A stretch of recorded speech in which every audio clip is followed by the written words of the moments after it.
Hello again everyone, today I bring y'all my review of the Footcruiser, the new Aero 2 Eastern Alliance premium heavy tank brought to us by the Teenage Mutant Ninja Turtles collaboration.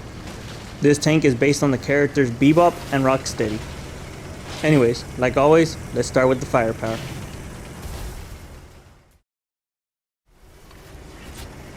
So the Footcruiser brings the dual cannon mechanic to Cold War.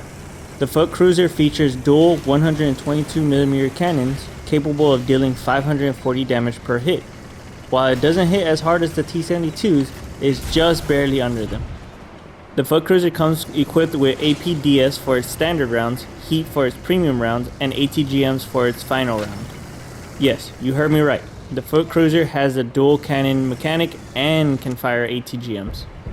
This means that you can fire two ATGMs at the same time, with the ATGMs being capable of dealing 890 damage each. Being able to hit both on a target means that you can deal about 1780 damage all at once. Now if you were to high roll on both hits for the maximum damage, you can deal a whopping 2225 damage all at once. That's almost 3/4 of the total health of most top tier Aero 2 heavies. I personally would try to load a double shot of ATGMs at the beginning of the match and then swap to conventional rounds afterwards. With a minimum arming distance of 100 meters and a 17-second reload, it didn't seem worth using outside of the start of the battle. One thing you can do is load a conventional round in one cannon and then load an ATGM in the other. This is useful for when you're facing a target who is waiting for you to fire before poking, or when attempting to track a target to make hitting the ATGM easier. Do note, the greater the range, the better this effect, as being too close means that there won't be enough of a difference between the flight times.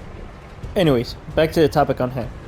Since heat is borderline useless outside of very rare cases, and the ATGMs are ineffective for brawling in close quarters and are difficult to use when hitting fast moving targets, your main round will be your standard round. If you cannot manage with just 401mm of pen, you're going to have a bad time in this tank.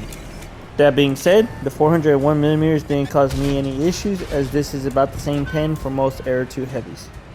Now the Footcruiser has a DPM of 2657, which seems low, but it doesn't give you a full picture. All that downtime while you're loaded but lining up your shot with the first gun, you're already starting to load the second cannon. Now it doesn't increase the DPM of the Footcruiser per se, but it does allow you to use that downtime that other tanks just can't use. Now let's not forget, since it has two cannons, it can always go all in and unload both cannons in a single go. While this sounds good and it's great for dealing big numbers on unsuspecting targets, it totally wrecks your DPM. If you want to have big games, you need to find the right balance between using single shot and double shot. Anyway, sorry, got a bit off track there. Like I've always said, there's no point in hitting hard if you can't hit the target anyways. The Footcruiser has an accuracy of 0.34. This is not bad. It's actually just a bit better than the average heavy tank for Aero 2. As for the turret rotation dispersion, it sits at 0.57. This is actually really damn good. I only really saw one other Aero 2 heavy tank with better turret rotation dispersion values. Now as for the movement dispersion, it sits at 2.49, which is only 4.2% worse than the average for an Aero 2 heavy tank. I didn't find it too much of an issue, and performing a short stop maneuver basically ensured that my rounds went pretty close to where I wanted them to go. Now one last thing to note, it does only carry 4 ATGMs per cannon for a total of 8.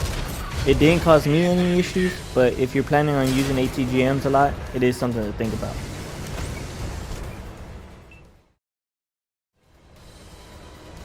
The Footcruiser is capable of going 56.3 kilometers forward and 18.6 kilometers backwards. Now this is a little on the low side, but it wasn't too bad in my opinion.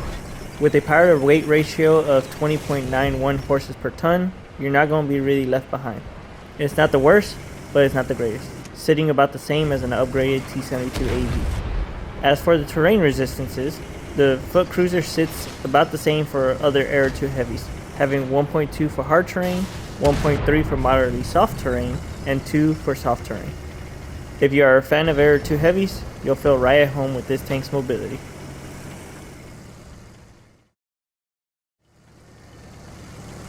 Now let's talk armor. This tank is based on the armor profile of the ST-2, the Tier 9 Russian double-barrel heavy tank over in World War II. Now with that in mind, its armor is exactly the same, right down to the exact thickness and everything. I'm talking 325mm on the turret face, 150 on the upper plate, and 140 on the full sides. Oddly enough, the entirety of the cannon barrels are 350mm thick. Now this is, in my opinion, the greatest letdown of the tank. You could really tell it was a case as basically anything looking your way could pin you. Now side note, it's a good example of what if you had brought a tier 10 into Cold War. Anyways, the one advantage it did have, and you veterans of the game, those who have the skill to do it can side scrape. The lack of armor effectiveness makes it more of a support heavy rather than a frontliner. That being said, it can frontline, but it requires an experienced player, so I wouldn't really recommend trying it unless you are one.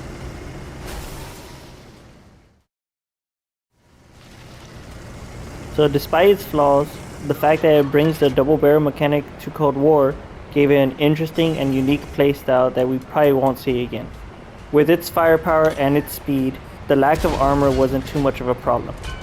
For this, I give the Footcruiser a solid 8 out of 10. Hitting those big numbers at the beginning of my matches with double ATGMs and the fact that I didn't feel rushed to fire my shots out of fear of reducing my DPM was very nice. And that's that for my review. I hope y'all enjoyed it and that I helped educate you on your decision on whether to purchase the tank or not. Anyways, like always, I'll have my gameplay here shortly without commentary. And again, I'll be linking my Discord and Twitch down below. Come pop in and help me build more content for y'all. I have giveaways that I do each month, and all you have to really do is be in there. Anyways, good luck out there, and I'll see y'all on the battlefield. Death out.